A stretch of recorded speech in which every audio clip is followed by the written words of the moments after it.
Hello and welcome dear friends, I am Tanish Sharma and आप सबका स्वागत है इस नेक्स्ट लेक्चर में, जिसके अंदर हम पढ़ेंगे electric potential due to charge spherical shell. ठीक है, तो हमने इस सीरीज के बहुत सारे लेक्चर ऑलरेडी कवर कर चुके हैं। ठीक है, तो अगर आपने वो नहीं देखे हैं तो पहले उन्हें देखिए एंड देन इस लेक्चर पे आइएगा।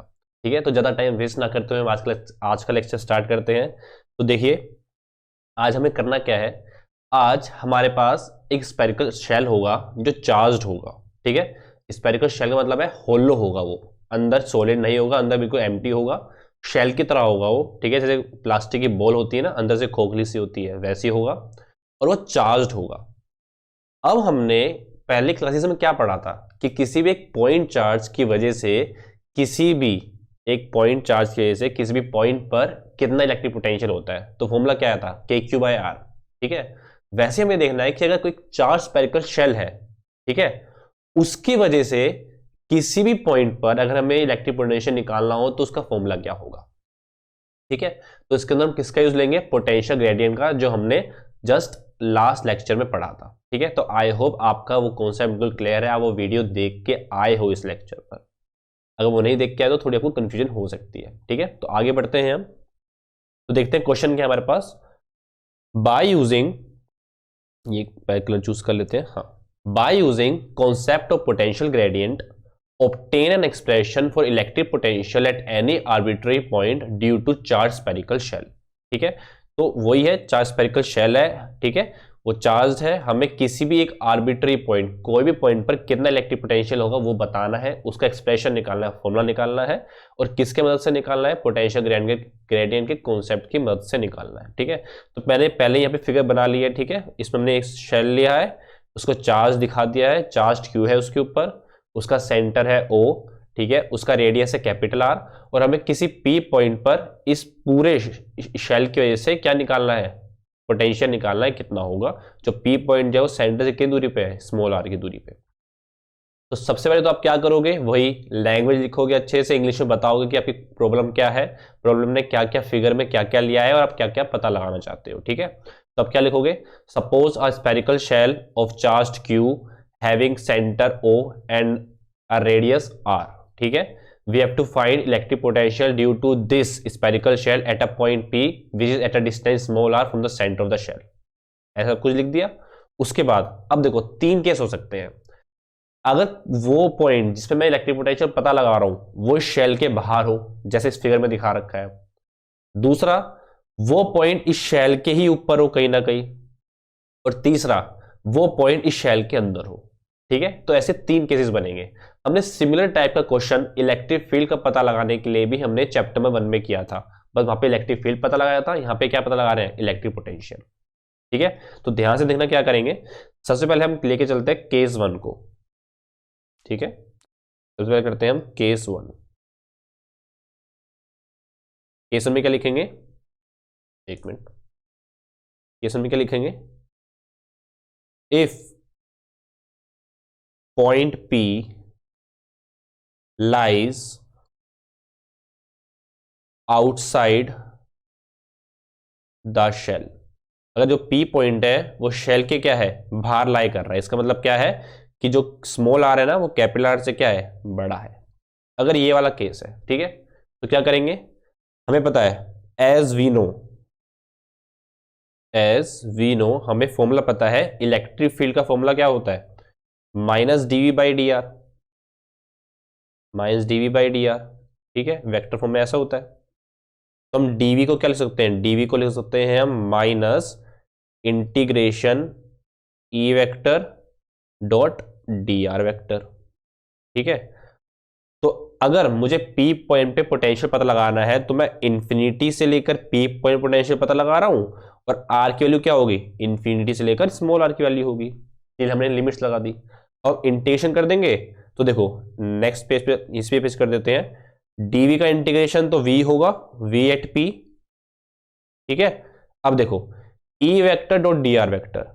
अगर हम चैप्टर 1 को याद करें तो P पॉइंट पर अगर मैं इलेक्ट्रिक फील्ड पता लगाऊं तो इसकी डायरेक्शन कुछ इस डायरेक्शन में आती है। ठीक है, इस डायरेक्शन में, इसकी डायरेक्शन बोल रहा हूं मैं E वेक्टर की, और R वेक्टर की डायरेक्शन, dr वेक्टर की डायरेक्शन में यही है। ठीक है, यही ई वेक्टर की डायरेक्शन है और यही डी आर वेक्टर की डायरेक्शन है। इसका मतलब क्या है कि इन दोनों के बीच में एंगल कितना है, थीटा कितना है, 0 डिग्री। तो अगर मैं यहाँ पे फॉर्मूला लगाऊंगा तो हमें फॉर्मूले में क्या आएगा, माइनस इन्फिनिटी से लेकर आर ई डी आर कोस 0 डिग्री, ठीक है। और कोस 0 डिग्री कितना होता है, 1 ही होता है। तो यहाँ पे क्या आ जाएगा, माइनस इन्फिनिटी से लेकर आर, अब ई की वैल्यू क्या थी, अगर चैप्टर में अच्छे से पढ़ा था तो किसी भी स्पेरिकल शेल की वजह से बाहर जो पॉइंट होता है उस पे ई की वैल्यू क्या होती है, के क्यू बाई आर स्क्वायर। तो के क्यू क्या होता है, जो शेल पे चार्ज होता है, अपॉन में आर स्क्वायर। आर क्या होता है, सेंटर से उस पॉइंट की दूरी, यहाँ पे क्या है, स्मॉल आर है, आर स्क्वायर। डी आर का डी आर आ जाएगा, और कोस 0 डिग्री कितना होता है, वो 1 होता है, तो उसको हम लिखेंगे नहीं। तो simple minus K Q integration 1 by R square D R infinity से लेकर आर। अब इसको इंटीग्रेट करना है। चलिए नेक्स्ट पेज पे चलते हैं। तो यहां पे आ जाएगा वीपी, ये पाएगा VP minus K Q integration में आर की पावर -2 डी आर इंफिनिटी से लेकर आर। चलिए करते हैं। तो minus K Q R -2 + 1 upon में -2 + 1, लिमिट लगाते हैं। लिमिट कहां से कहां आएगी, इंफिनिटी से लेकर आर की। तो यहाँ पे क्या आ जाएगा, माइनस के क्यू, ऊपर क्या आ जाएगा, आर की पावर -1, नीचे आ जाएगा -1 आर, और यहाँ पे इंफिनिटी। अब नीचे का -1 बाहर आएगा तो माइनस माइनस क्या हो जाएंगे, प्लस हो जाएंगे। तो यहाँ पे आएगा सिंपल के क्यू 1 बाय आर, लिमिट कहां से कहां आएंगी, इंफिनिटी से लेकर आर। तो पहले आप आर डालोगे सिंपल, तो ये हो जाएगा 1 बाय आर, फिर इन्फिनिटी डालोगे तो 1 बाय इन्फिनिटी, और 1 बाय इन्फिनिटी क्या होता है, 0। तो आपका v एट p का, ठीक है, आपका v एट p का फॉर्मूला क्या आ गया, k q अपॉन में r। तो देखिए इसका मतलब क्या है, इसका मतलब यह है कि अगर आपके पास कोई भी स्पेरिकल शेल है जिसपे जो टोटल चार्ज है वो क्या है, q है, ठीक है। तो अगर कोई पॉइंट होगा वो शेल के बाहर लाई कर रहा होगा और उसका डिस्टेंस कितना होगा, स्मॉल r होगा उससे, तो पोटेंशियल एट दैट पॉइंट कैसे गिवन होगा, के क्यू बाय आर से। आई बात समझ। तो सिंपल सी बात है, यहां पे जो स्पेरिकल शेल है ना, वो सिंपल एक पॉइंट चार्ज की तरह एक्ट कर रहा है जो उसके सेंटर पे रखा हुआ है। मैंने सेम स्टेटमेंट चैप्टर 1 में ही बोली थी जब हम इलेक्ट्रिक फील्ड निकाल रहे थे, ठीक है। वहां पे के क्यू बाय आर स्क्वायर था, तो पॉइंट चार्ज की वजह से भी के क्यू बाय आर स्क्वायर आएगा, होलो चार्ज स्पेरिकल शेल की वजह से भी के क्यू बाय आर स्क्वायर आया था। यहाँ पे भी पॉइंट चार्ज की वजह से के क्यू बाय आर होता है, और होलो शेल की वजह से भी कितना आया, के क्यू बाय आर आया, ठीक है। बट ये डेरिवेशन पूछ जाती है, इसलिए मैंने आपको यहाँ पे करवाई है, ठीक है। तो इतना आई गेस आपको समझ आ गया। पर ये था केस 1। केस 2 पे चलते हैं। केस 2 क्या बोलता है, केस 2 बोलता है कि जब वो पॉइंट है, ठीक है, वो पॉइंट है that point P lies on the surface of the shell, ठीक है। तो उस केस में क्या होगा, small r equal to capital R। उस केस में क्या होगा, small r equal to capital R। तो सिंपल V एट P क्या आ जाएगा, K Q by capital R। Simple करना है हमें, replace small r by capital R। Small r को कैपिटल R से रिप्लेस कर दीजिए और वही फॉर्मूला आपके पास आ जाएगा, ठीक है। तो इसको हम V ऑन, V इन और V आउट भी लिख सकते हैं, ठीक है। इसी को मैं क्या बोल सकता हूं, इसी को मैं क्या बोल सकता हूं, V ऑन, ठीक है। ऑन मतलब ऑन द सरफेस, और इसको मैं क्या बोल सकता हूं, V आउट, आउटसाइड के क्यू बाय आर होगा, ठीक है। अब क्या बचा, केस 3 बचा। केस 3 देख लेते हैं। केस 3, केस 3 में क्या होगा, स्मॉल r छोटा होगा कैपिटल R से, point P lies inside the spherical shell. अब देखो V E का फॉर्मूला क्या था, E का फॉर्मूला था -dV बाय dr। बट अगर आपको याद हो, स्पेरिकल शेल के इनसाइड, स्पेरिकल शेल के इनसाइड इलेक्ट्रिक फील्ड की वैल्यू क्या थी, 0 थी, हमने वहां पे 0 निकाली थी।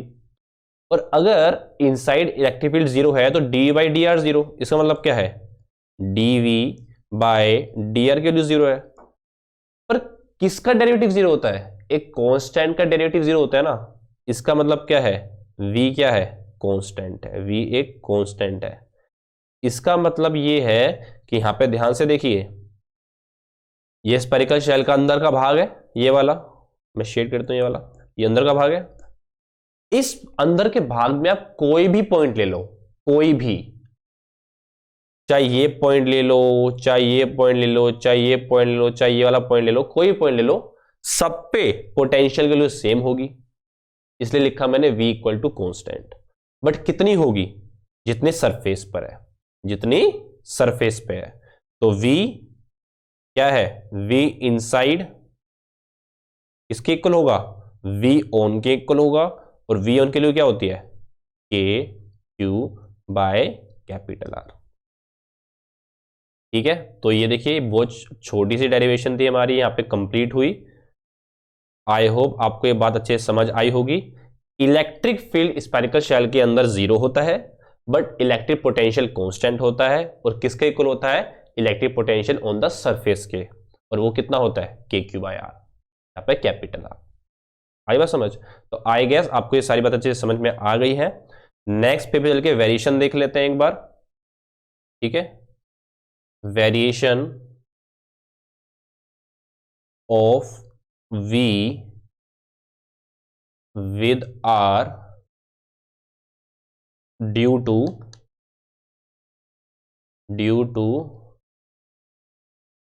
charged spherical shell। ठीक है, कभी कभी पेपर में ये डायरेक्ट पूछ लेते हैं, तो आपको ये पता होना चाहिए कि इसका ग्राफ कैसा बनता है। तो कुछ नहीं करना आपको, ये यहां से खींचा और ये ऐसे खींचा, ये हो गई आपकी क्या हो गई, आपकी एक्स एक्सिस हो गई, ये हो गई आपकी वाई एक्सिस। तो जब जीरो से लेकर आर, ठीक है, जीरो से लेकर जब कैपिटल आर है ये, ठीक है, ये आर है और ये वी है, तो जब ऑन द सरफेस, ठीक है, सरफेस पे कुछ ना कुछ तो होगा ही, आई बात समझ, सरफेस पे कोई ना कुछ तो वैल्यू होगी, तो यहां पे कोई ना कोई सरफेस पे वैल्यू है। ठीक है, ये वैल्यू कितनी है, ये वैल्यू है के क्यू बाय कैपिटल आर। ठीक है, ये क्या है वी ऑन है, ठीक है, और ये क्या है वी इनसाइड।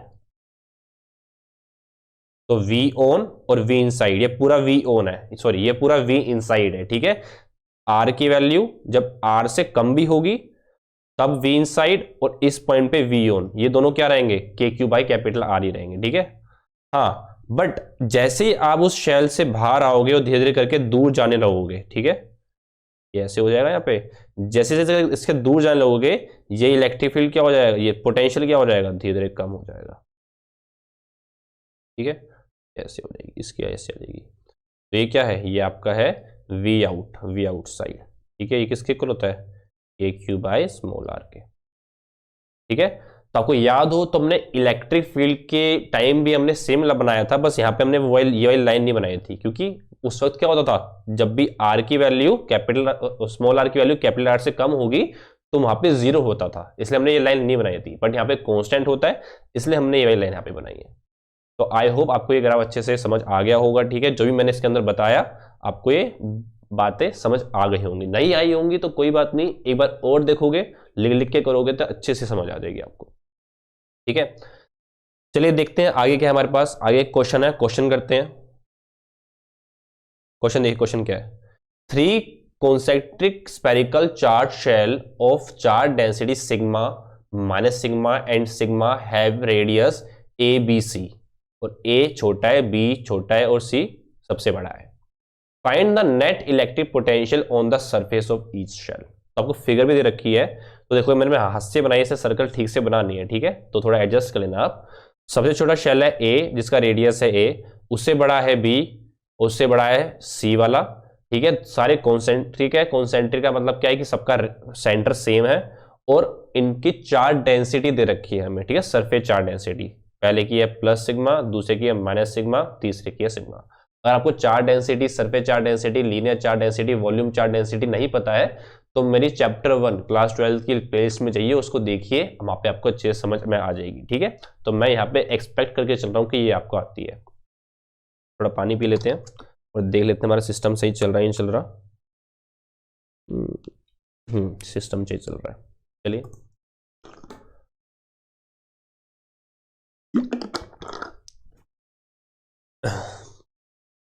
हाँ ठीक है, अब देखिए करना क्या है हमें। हमें तीनों शेल के पॉइंट्स पर, ठीक है, सरफेस के पॉइंट्स पर हमें क्या निकालना है, इलेक्ट्रिक पोटेंशियल निकालना है, क्या होगा। तो ठीक है, पहले V एट ए करते हैं। ए मतलब क्या है कि जो शेल है ना, ये इसमें मान लीजिए कोई पॉइंट है, यहाँ पे पॉइंट है, ठीक है, इस शेल के ऊपर, छोटे वाले शेल के ऊपर ए पॉइंट है, हमको वो निकालना है। तो देखिए V at A due to A होगा, V at B due to, sorry, V at A due to A, V at A due to B और V at A due to C, तीनों की वजह से कुछ ना कुछ पोटेंशियल होगा ए पॉइंट पर। तो ध्यान से देखिए, सिर्फ इस शेल को देखिए, ए पर ए की वजह से, सिर्फ इस शेल को कंसीडर करिए।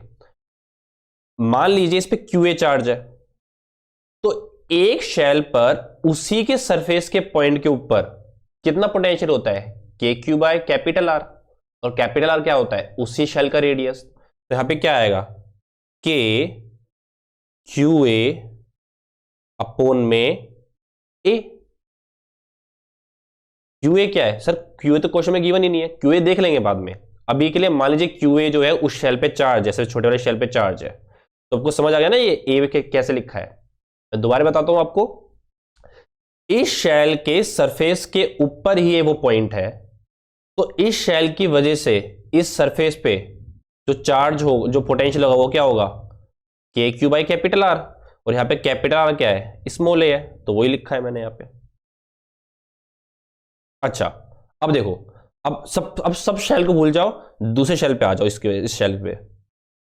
इस शेल की वजह से मुझे ए पॉइंट पे निकालना है। अब इस शेल के लिए ए पॉइंट तो उसके अंदर है ना, तो अगर आपसे कोई बोले कि ये बड़ा शेल है, इस पे इस पे QB चार्ज है,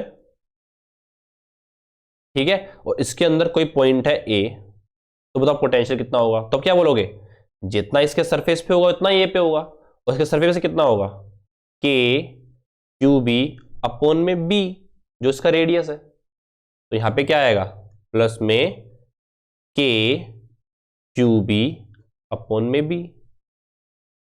वैसे ही बड़ा शेल है, बड़े शेल के लिए भी ए पॉइंट उसके अंदर ही होगा, तो उसके लिए पोटेंशियल क्या होगा, KQC बाय सी। अब कुछ नहीं करना आपको, QA QB और QC की वैल्यू डालनी है। कैसे डालोगे, देखो QA क्या है, देखो QA पता नहीं है आपको, बट आपको सिग्मा पता है, उसके सरफेस चार्ज डेंसिटी, तो उसको उसके एरिया से मल्टीप्लाई कर दोगे आप, सरफेस एरिया से। तो यहां पे क्या आएगा, sigma 4 pi A square upon में ए प्लस के सिग्मा, माइनस सिग्मा होगा ना ये, तो यहां माइनस आ जाएगा, minus 4 pi B square by B, और प्लस ये भी सिग्मा है, sigma 4 pi C square by C. तो उसको अच्छे से निकालोगे तो VA क्या आ जाएगा आपका, ध्यान से देखिए, ए से ए कटेगा, बी से बी कटेगा, तो यहां पे क्या आ जाएगा, देखो सब में से आप कुछ ना कुछ कॉमन ले सकते हो, ठीक है। अब हाँ, अब आप क्या करो, सब में से आप कुछ ना कुछ कॉमन ले सकते हो, हाँ ले सकते हो, क्या ले सकते हो कॉमन, 4 सिग्मा के को सब में से आप कॉमन ले सकते हो, ठीक है, पाई को भी ले सकते हो, 4 पाई सिग्मा के सबको कॉमन ले लिया, और अंदर क्या बचेगा, a माइनस बी प्लस सी, और चाहो तो k की वैल्यू डाल लो। k की वैल्यू क्या होती है, 1/4 पाई एप्सिलॉन नॉट, तो 1 ये हो जाएगा, इनटू में 1/4 pi epsilon naught a minus B plus C, तो 4 पाई से 4 पाई जाएगा, तो यहाँ पे आ जाएगा आपका sigma by epsilon naught a minus B plus C. तो देखो आसान कॉन्सेप्ट था, ठीक है, अगर वो डेरिवेशन अच्छे से देखी थी तो ये आपको समझ आ जाएगा। चलिए अब वी एट ए निकाल लिया, मान लीजिए बी पॉइंट कोई है जो सेकंड शेल पे रखा हुआ है, उस पर निकाल लेते हैं, सेकंड पे चलते हैं। तो देखो वी एट बी निकालते हैं। तो देखो वी एट बी क्या होगा, ड्यू टू ए होगा, ऐसे V at B due to B होगा, और V at B due to C होगा। तीनों को सिंपल प्लस कर देंगे। तो सिंपल प्लस क्यों कर रहे हैं, क्योंकि ये वेक्टर क्वांटिटी नहीं स्केलर क्वांटिटी है, पोटेंशियल को हम सिंपल प्लस कर सकते हैं, इसलिए ऐसे कर रहे हैं। वेक्टर क्वांटिटी होती तो सिंपल प्लस नहीं कर सकते थे हम, ठीक है। तो अब देखो ध्यान से, बी पॉइंट पे निकालना है ड्यू टू दिस शेल। इस शेल के लिए बी पॉइंट बाहर है ना, तो के क्यू बाय आर जो लगाओगे वो आर कौन सा होगा, इसके सेंटर से लेकर बी का डिस्टेंस, और इसके सेंटर से लेकर बी का डिस्टेंस तो कैपिटल बी है, ठीक है। तो इस केस में क्या लिखोगे आप, के क्यू ए अपॉन में B, sorry small B, radius small B है, ठीक है, प्लस इस शेल की वजह से बी पॉइंट पर, ये तो उसके ऊपर ही आ रहा है, यहां पे क्या होगा, के क्यू बी अपॉन में बी। अच्छा, इस शेल की वजह से बी पॉइंट पर, अब इस शेल के लिए बी पॉइंट तो अंदर आ रहा है, तो जो अंदर होगा वो इसके सरफेस वाला होगा, और सरफेस वाला कितना होगा, के क्यू सी बाई सी। देखो ये है मेन चीज, यहां पे आपको कंफ्यूजन हो सकती है, ठीक है। तो एक बार जो मैंने बोला ना उसको दोबारा रिपीट करना, वो समझ नहीं आएगा तो दोबारा ये जो मैंने फर्स्ट पार्ट कराया इसको देखना, फिर भी समझ नहीं आएगा तो डेरिवेशन पे जाना। आई बात समझ, बहुत दिमाग वाला काम है ये वाला। अब कुछ नहीं, अब सबके लिए डाल दो, सिंपल क्या है, के सिग्मा 4 पाए, सब में से कॉमन आ जाएगा, ठीक है। यहां क्या बचेगा, यहां बचेगा ए स्क्वायर बाई बी, यहां बी बचेगा, और यहां क्या बचेगा, यहां सी बचेगा। और जब इसको अच्छे से कर लोगे तो यहां पे क्या आ जाएगा, sigma by epsilon naught A square by B plus B plus में सी, ठीक है। आई होप आपको ये बात समझ आ गई होगी अच्छे से। चलिए आगे बढ़ते हैं और इसी पे वी एट सी कर देते हैं। तो वी एट सी क्या होगा, V at C due to A plus V at C due to B plus V at C due to C. C point कहाँ है, सी पॉइंट यहां पे कहीं इसके सरफेस पे लाई कर रहा है। अब सी पॉइंट पर पोटेंशियल इसकी वजह से, अब इसके लिए तो ये बाहर लाई कर रहा है ना, तो K Q A by capital small C लिख दोगे आप, तो यहां पे क्या आएगा, के क्यू ए अपॉन में सी। वैसे ही शेल, इस शेल के लिए, बी वाले शेल के लिए सी पॉइंट कहां है, बाहर लाई कर रहा है, तो के क्यू बी अपॉन में सी, और उसके लिए तो उसके सरफेस पे लाई कर रहा है के क्यू सी बाई सी, ठीक है। तो यहां पे आप करोगे तो यहां पे क्या आएगा, सिग्मा बाय एप्सिलॉन नॉट आ जाएगा, अच्छे से करोगे। यहां क्या बचेगा, A square by C B square by C, और यहां क्या बचेगा, ओनली सी, ठीक है। तो आई होप सो आपको अच्छे से समझ आया होगा, ठीक है। थोड़ा दिमाग वाला काम है, ठीक है, कोई नहीं। चलिए नेक्स्ट क्वेश्चन करते हैं, ठीक है। वीडियो पॉज करिए, पहले खुद ट्राई करिए, होता है तो ठीक है, नहीं आता तो वापस आइए। तो देखिए, a charge of 24 microcoulomb is given to a hollow metallic sphere of radius D, ठीक है। तो रेडियस दे रखा है, वो कैपिटल आर दे रखा है, होलो शेल का वो है 0.2 मीटर, ठीक है। और उस पर जो चार्ज दे रखा है वो रखा है 24 माइक्रोकूलम, मतलब 24 इंटू 10⁻⁻⁶ कूलम। तो ए पार्ट में निकालना है आपको, पोटेंशियल निकालना है at the surface of sphere, तो V ऑन सरफेस निकालना है, ठीक है। V on surface, V of surface मतलब V ऑन निकालना है, V ऑन, और V ऑन का फॉर्मूला क्या होता है, के क्यू बाय आर। तो के क्यू क्या होती है, 9 इंटू 10⁻⁹, क्यू क्या है यहाँ पे 24 इंटू 10⁻⁻⁶, और यहाँ पे इसको हम डिवाइड कर देंगे किससे, 0.2 से। तो देख लेते हैं कितना आएगा, ठीक है। यहाँ पे इसको ऊपर जाएंगे, इंटू में बन जाएगा 10, यहाँ पे आ जाएगा 12, ठीक है। 9 2 जा 18, 7 10, 108 हो जाएगा, ठीक है। इंटू में 10 की पावर कितनी हो जाएगी, 10 की पावर यहाँ पे हो जाएगी 4। तो आप इसको लिख सकते हो, क्या लिख सकते हो इसको आप, 1.08 इंटू 10⁻⁶, और V निकाला ना, तो V की वो क्या होती है, वोल्ट होती है, V हो जाएगा। तो ये आपका आंसर आ जाएगा। यहाँ पे बी पे देखते हैं, पोटेंशियल निकालना है at the distance 0.1 metre from the centre of the sphere. अब ये बताइए ये जो पॉइंट है ये शेल के अंदर होगा या बाहर होगा? बिल्कुल सही, ये शेल का कहां होगा? अंदर होगा। और शेल के अंदर V इनसाइड किसके इक्वल होता है? V ऑन के। और V ऑन हमने निकाल लिया है, कितना निकाल लिया है? 1.08 इंटू 10⁶ वोल्ट। अगर इस क्वेश्चन में पूछता बताओ इलेक्ट्रिक फील्ड बताओ 0.1 मीटर पे जो पॉइंट है उसका, तो इलेक्ट्रिक फील्ड इनसाइड कितना होता है? 0। तो यहां पे आंसर क्या आता है? उसमें आंसर 0 होता। तो इलेक्ट्रिक फील्ड 0 होता है पर V 0 नहीं होता। V क्या होता है? कांस्टेंट होता है। और किसके इक्वल होता है? सरफेस वाले के इक्वल। ठीक है, आई होप आपको बात समझ में आ गई होगी। चलिए क्वेश्चन करते हैं। 27 drops of same size are charged at 220 volt each. तो देखो ऐसे क्वेश्चन बहुत सारे आते हैं जिसके अंदर क्या होता है, बहुत सारे बबल्स होते हैं या ड्रॉप्स होती हैं, ठीक है, वो एक साथ मिल जाती हैं और एक बिगर ड्रॉप बनाती हैं। इसी चैप्टर में क्वेश्चन नहीं, ऐसा ही क्वेश्चन बहुत सारे अलग अलग चैप्टर्स में भी होता है। ठीक है, तो ध्यान से देखिए उसे करना कैसे है। ठीक है, ये ट्रिक आपको बहुत सारे अदर चैप्टर्स में भी काम आएंगी, तो ध्यान से देखिएगा। 27 drops of same size are charged at this. ठीक है, इसका मतलब ये है छोटी छोटी ड्रॉप्स हैं। कितनी ड्रॉप्स हैं? 27 ड्रॉप्स हैं। और सब पे V आपको दे रखा है 220 वोल्ट। सब पे 220 वोल्ट है। सब मतलब सबके सरफेस पे 220 वोल्ट का पोटेंशियल है। They combine to form a bigger drop. अच्छा, ये सब कंबाइन हुई और एक बड़ी ड्रॉप बनाई। ओके, इस बड़ी ड्रॉप पे बताओ पोटेंशियल कितना होगा। इस पे पोटेंशियल बताओ कितना होगा, ये बताना है। अब ध्यान से देखो इस क्वेश्चन को करना कैसे, सुनो। सबसे पहले तो आपको स्मॉल ड्रॉप और कैपिटल जो ड्रॉप हो गए ना, उसकी रेडियस के बीच में रिलेशन निकालना है। तो मान लीजिए हर एक स्मॉल ड्रॉप का जो रेडियस है वो स्मॉल आर दे रहा हूं मैं, और जो बड़ी जो ड्रॉप बनेगी उसका कैपिटल आर होगा रेडियस। अब कोई भी बहुत सारी चीज मिलकर एक बड़ी चीज बना रही है तो उसके अंदर क्या चीज कंजर्व रहती है? वॉल्यूम कंजर्व रहता है उनका। ठीक है, तो यहां पे मेन पॉइंट यही है। ठीक है, वॉल्यूम कंजर्व रहेगा।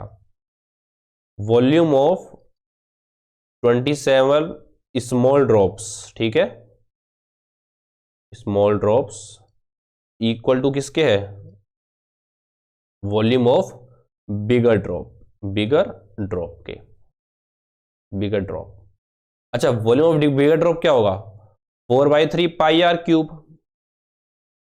और ये कितना होगा? Volume of 27 drop, 27 into 4/3 pi small r cube. 4/3 से 4/3 पाई गया, तो आर क्यूब इक्वल टू 27 को मिल सकता हूं 3 का क्यूब। यहां पे जगह 3r का क्यूब। क्यूब से क्यूब गया तो आर की वैल्यू क्या आ गई? 3r।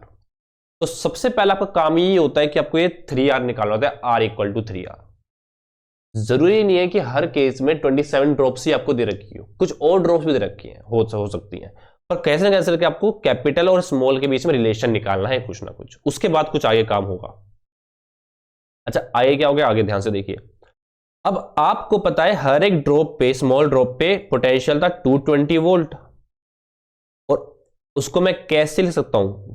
के स्मॉल क्यू अपॉन में स्मॉल आर। मान लीजिए हर एक ड्रॉप पे चार्ज है क्यू, रेडियस स्मॉल आर, तो उसको ऐसे लिख सकता हूं मैं 220 वोल्ट के क्यू बाय आर। ठीक है, अच्छा सर ये हो गया। अब क्या करें? अच्छा, आपको जो निकालना है ये है वी स्मॉल, आपको वी बिगर निकालना है ना, बिग पर। वो कैसे गिवन होगा? K capital Q by capital R. अगर उसका रेडियस कैपिटल आर है और इस पे जो चार्ज है वो कैपिटल क्यू है। आई बात समझ?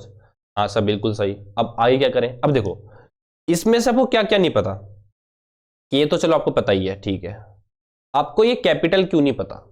ये कैपिटल क्यू क्या होगा? 27 इंटू में स्मॉल क्यू।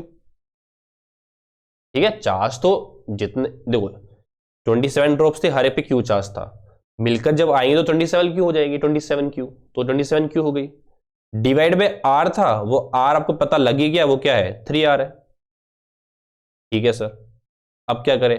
अब ध्यान से देखना, के क्यू बाय आर, देखो 27/3 इंटू में के क्यू बाय आर। इस के क्यू बाय आर की वैल्यू तो आपको पता ही है, ये रही 220, तो ये गया 3 9 जा, यहां पे आ जाएगा आपका 9 इंटू 220, और ये कितना बचेगा 0, 9 2 जा 18 और 1980 वोल्ट। आई बात समझ? तो इस तरह से ये वाले क्वेश्चन होते हैं, ठीक है। तो ड्रॉस वाले क्वेश्चन अलग अलग चैप्टर्स में आपको मिल सकते हैं, क्लास 11th में भी मिले होंगे आपको ये क्वेश्चन, अगर अच्छे से पढ़ा होगा आपने तो, ठीक है। तो चलिए, थैंक यू फॉर वॉचिंग। तो आज का लेक्चर यहीं तक।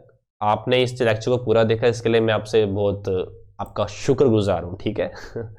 एंड आई होप आपको सारी बातें समझ आई होंगी। अच्छे से नोट्स बनाइए, अच्छे से पढ़िए, एंड आपको मिलते हैं नेक्स्ट लेक्चर में। तब तक के लिए थैंक यू।